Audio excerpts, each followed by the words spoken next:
Советтер Союзунун учурундагы ата энелер менен азыркы жаштардын айырмачылыгы жөнүндө айрым бир аз сын көз карашта айтылды. Бул туура.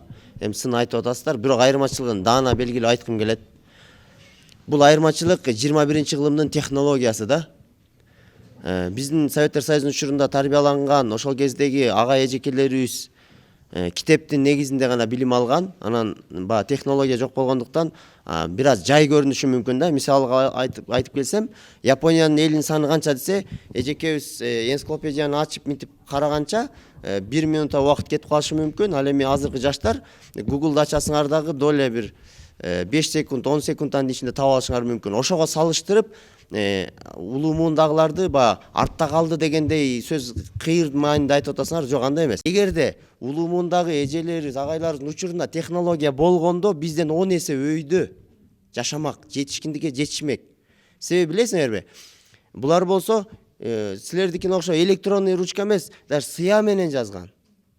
Биздикинде жалтыракай кагаз эмес, кадимкидей жана териге окшош эски сары кагаздарды колдонгон. Мектептерде азыр деле боор колдонулат, а шаар жактарда айрыкча башкача сүйлөт, ал жакта болсо маркер колдонот. Доскаларгачы кайра өчүрүп коюп. Ошон үчүн айырмачылыктар бир. Анан биз азыр телефон мынакей. Барыбыз көтөргөнүбүз телефон.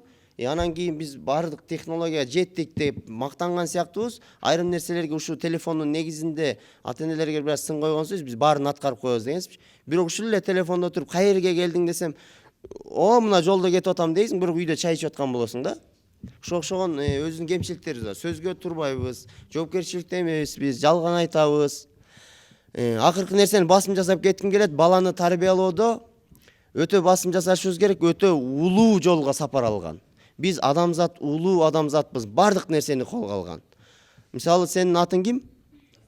Дастанга айталы, мисалы, Дастан. Дастан, сен деген бул Кыргызстандын эң ишенген баатыры, эң ишенген президенти болушуң керек сен. Ошого карата багыт ал, ошого жараша бас, ошого жараша сүйлө, ошого жараша китеп оку деп.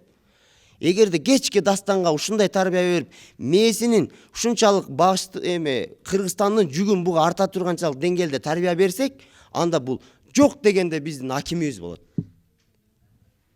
Эч болбоду дегенде айыл өкмөт болот. А биз бир баланы, бизде бир адат бар, сен мээң жок, көкмесин, сенден эчтеке чыкпайт. Жада калса сен эшектин тушосун чече албайсың деген сөздөр менен урушуп кечке жей бергенбиздин адатыбыз бар.